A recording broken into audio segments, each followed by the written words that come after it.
On the guidebook that chose its targets, someone had marked Norwich with 3 stars out of 3.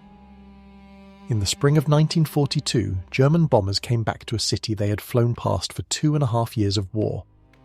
Not for its docks, because it had none worth the fuel, not for its factories, because by then it had few that mattered. They came because a pre-war tourist guide had rated its skyline among the finest in England. Over 4 nights, more than 200 people were killed and thousands of houses were left in ruins. It was the first time in 9 centuries that Norwich's worst enemy had come from outside its own walls.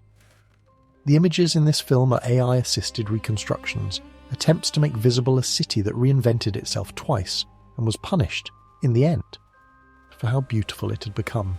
Small imperfections may appear, but they let us walk through a Norwich that no longer stands. This is the story of a wool trade that collapsed not once but twice, a city that turned itself into mustard, shoes and aeroplanes to survive, and 4 nights in 1942 that took from it what 900 years of its own quarrels never had. By the middle of the 18th century, the cloth that had made Norwich the second city of England for 500 years was already losing ground. Lighter, cheaper cottons printed in Lancashire were taking the markets that Norwich worsted had once owned outright, and the long wars with France closed off the export trade that had carried the city's goods to Europe. Norwich had built its earlier fortune by undercutting other English weaving towns on wages. Now Yorkshire did the same thing to Norwich, and did it better, with water-powered mills the city's small workshops could not match. Norwich did not weave in factories the way the new mill towns of the north did. Its cloth trade had always run on a domestic system. Master weavers putting out yarn to thousands of families in the city and the surrounding villages, working looms passed down for generations, paid by the piece. It had made the trade flexible for 500 years. It also meant that when the orders stopped, there was no single mill to close and report in the newspapers. Just tens of thousands of individual households quietly out of work. The trade did not vanish all at once. It leaned, for a generation, on one customer above all others, the East India Company, which bought vast quantities of Norwich's lighter woolens to sell on in India and China. It was a trade built entirely on the company's monopoly. That monopoly on the India trade ended in 1813, and its remaining trading rights were stripped away in 1833, and the market went with them. Weavers who had worked the same pattern of orders for a lifetime found the orders had simply stopped coming, with no new customer of that scale left to replace them. The city that had once outproduced every English city outside London settled into being a provincial market town, its population still growing, its old industry gone hollow. What Norwich did next is easy to miss, because none of it looked like the wool trade at all. In 1814, a Norfolk miller named Jeremiah Colman took over a small flour and mustard mill at Stoke Holy Cross, a few miles outside the city. Mustard was at the time a minor local product, ground on a small scale for local tables. Colman refined the process, blended it for consistency, and built a brand out of something nobody had thought worth branding. By 1856, the business had outgrown the countryside mill and moved into the city itself, to a new site at Carrow on the river, where it would remain and grow for the rest of the century.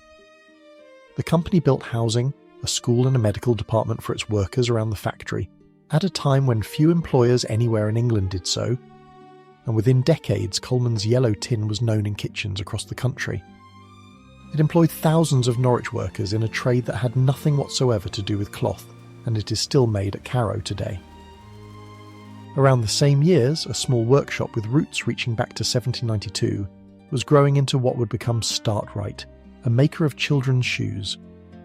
Norwich, it turned out, had the skilled hands and the working traditions that shoemaking needed, and the trade took root fast.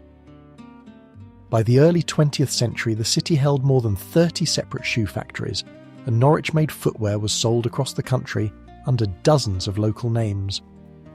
A third trade came from an unlikely direction. Boulton and Paul had begun as ironmongers, making wire netting and portable buildings, ordinary hardware for an agricultural county. When the First World War broke out, the firm's skill in wood, wire and light framing turned out to translate directly into aircraft construction, and from 1915 Boulton and Paul was building military aeroplanes under government contract.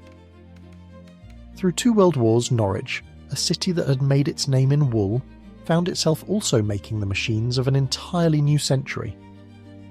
Mustard, shoes and aircraft did not replace the wealth of the old cloth trade, but they gave Norwich something to be in the world once the wool had gone, and by the early 20th century the city carried its long history quietly. 57 medieval parish churches within 4 kilometres of Flint Wall, a Norman castle on its ancient mound, a cathedral close, and at Dragon Hall one of the most complete surviving medieval merchants' halls in England. None of it was of any military significance whatsoever. That, in the end, was the reason it was chosen. In April 1942, in retaliation for a British bombing raid on the historic German city of Lubeck, a German propagandist is said to have remarked that the Luftwaffe would now bomb every building in Britain marked with 3 stars in the Baedeker tourist guide. Whether or not the words were spoken exactly that way, the pattern that followed matched them precisely. Exeter, Bath, York and Canterbury were struck in the same weeks, cities picked not for factories or docks, but for the historic value the enemy's own guidebooks had assigned them.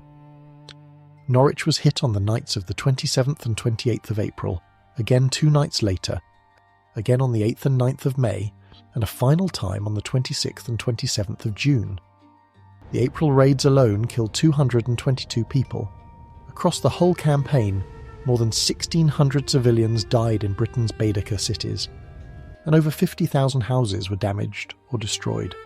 In Norwich, incendiaries fell across the medieval core the guidebook had praised, and the very qualities that had earned the city its 3 stars worked against it that night. Narrow lanes of timber-framed houses standing wall to wall, church after flint church packed inside a small footprint, roofs of ancient thatch and dry old oak that caught faster than any modern street would have. Fire crews built for a market town, not for a blitz, fought house to house through streets that had stood since the wool trade first made the city rich. When the fires went out, 26 of the city's 57 medieval churches were gone or gutted. The castle still stood on its mound. The cathedral, burned once by its own citizens 7 centuries earlier and rebuilt every time disaster found it, stood again. Dragon Hall survived. More than 1,500 listed historic buildings inside the old walls came through, scarred but standing, enough that Norwich still holds, to this day, the most complete surviving medieval townscape of any city in England. For 900 years, everything that had wounded Norwich had come from inside its own walls. A riot over a market toll that burned its own cathedral. A plague that took 3/4 of its people. A rebellion of its own countrymen crushed on the heath above the city. A trade that collapsed under competition from towns that had learned Norwich's own tricks.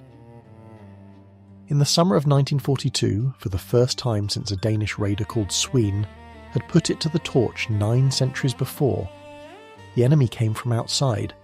By then, in the eyes of the men who chose the target, there was nothing left to take from Norwich but its beauty.